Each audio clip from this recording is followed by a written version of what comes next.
अगर कोई युवा इस तरह की हिंसा में भाग लेता है तो शायद ही उसको पुलिस वेरिफिकेशन का सर्टिफिकेट मिलेगा। पहले तो हम इसकी निंदा करते हैं। इस तरह की हिंसा हमारे देश में इसके लिए कोई स्थान नहीं है। मेरे ख्याल से अभी जो कम्युनिकेशन हो रहा है उसमें से हर एक किस्म की जो शंकाएं आशंकाएं लोगों के मन में वो सब क्लियर होती जा रही हैं। सर, अग्निपथ स्कीम के क्या फायदे हैं? अगर आप इस पे विस्तार में हमें थोड़ी सी जानकारी दें। पहले तो वायुसेना और सशस्त्र सेना बलों के लिए ये फायदेमंद होगा कि एज प्रोफाइल जो है सैनिकों की ये घटेगी। आज एवरेज एज प्रोफाइल सर्विसेज में 30 साल की उम्र है, ये घट के धीरे धीरे 25 से 26 साल तक आएगी। ये सबसे बड़ा फायदा है। दूसरा फायदा है जो अग्निवीर भर्ती होके आएंगे उन लोगों को एक तो देश की सेवा करने का अवसर मिलेगा, वर्दी पहनने का अवसर मिलेगा, एक्सपीरियंस मिलेगा, और इस एक्सपीरियंस को लेते हुए जब बाहर एनवायरनमेंट में वापस जाएंगे they will be better discipline, better motivated and with all the ethos जो सर्विस के इथॉस हैं उनमें पंक्चुअलिटी, ऑनेस्टी, इंटीग्रिटी, ये सारे उनमें इम्बाइब हो जाएंगे। सर, जिस तरह का विरोध हो रहा है किसी ने शायद सोचा नहीं था कि एक मिलिट्री रिफॉर्म, सिविल अनरेस्ट, एक लॉ एंड ऑर्डर प्रॉब्लम बन सकता है।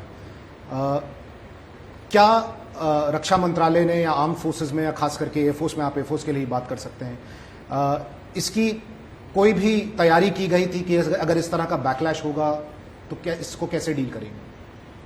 नहीं, पहले तो हम इसकी निंदा करते हैं। इस तरह की हिंसा हमारे देश में इसके लिए कोई स्थान नहीं है।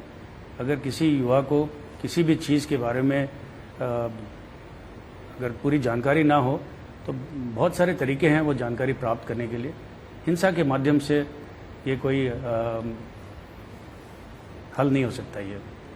और खास करके जो ये नौजवान हैं सर, अगर सेना में आना चाहते हैं तो डिसिप्लिन एक बहुत बड़ा पहलू होता है।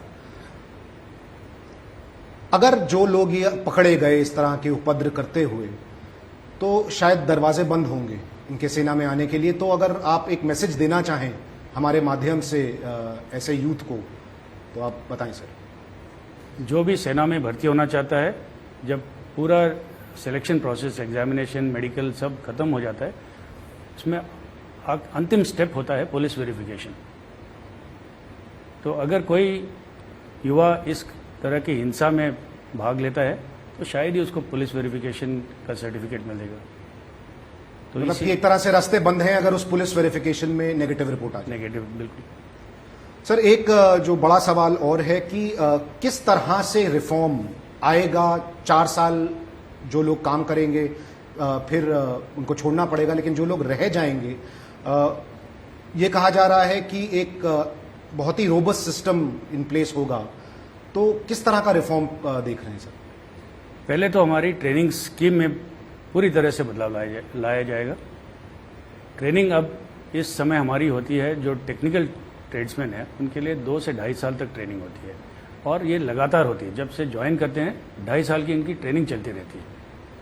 अब इस स्कीम के दौरान क्या होगा कि पहले 4 या 5 महीने की उनकी बेसिक मिलिट्री ट्रेनिंग होगी और बेसिक टेक्निकी ट्रेनिंग दी जाएगी। उसके बाद ये फील्ड यूनिट्स में सर्विस देंगे।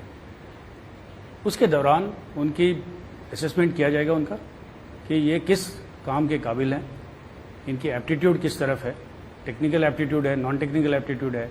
अगर टेक्निकल है तो इनकी इलेक्ट्रिकल सिस्टम्स में एप्टीट्यूड है या इंजन सिस्टम्स में एप्टीट्यूड है। तो एप्टीट्यूड और उनकी खुद की डिज़ायर को देखते हुए आगे उनको उसी ट्रेड में शामिल किया जाएगा ताकि हमें we will get the best out of them. सर, एक आखिरी सवाल, क्या आपको ऐसा लगता है कि अगर बेटर इंगेजमेंट होता, बेटर कम्युनिकेशन होती तो इस तरह की स्थिति ना आती देश में? मेरे ख्याल से अभी जो कम्युनिकेशन हो रहा है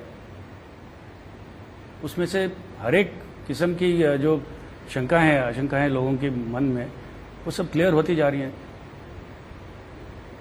तो और भी अगर किसी युवा के मन में कोई डाउट्स है, कोई शंका है, तो मेरा यही कहना है कि आप किसी भी आर्मी स्टेशन, एयरफोर्स स्टेशन में जाइए और वहाँ पे पैम्फलेट्स मिलेंगे, आपको डिटेल्स मिलेंगे इस स्कीम के बारे में। और आगे आने वाले दिनों में क्या इस स्कीम में कोई और बदलाव की उम्मीद है या ये टेम्पलेट सेट हो गया है? आगे ये हमें तभी पता चलेगा जब ये स्कीम पूरी तरह लागू होगी। अगर हमें इसमें कोई कमियां महसूस होंगी या हमें हमारे विचार में किसी तरह का सुधार लाया जा सकता है तो ये जरूर हम इसकी ये करेंगे, इसके ऊपर विचार विमर्श करेंगे और ये बदलाव के लिए हम सरकार से रिक्वेस्ट करेंगे कि ये बदलाव लाया जाएगा। सर, हमसे बात करने के लिए बहुत बहुत धन्यवाद।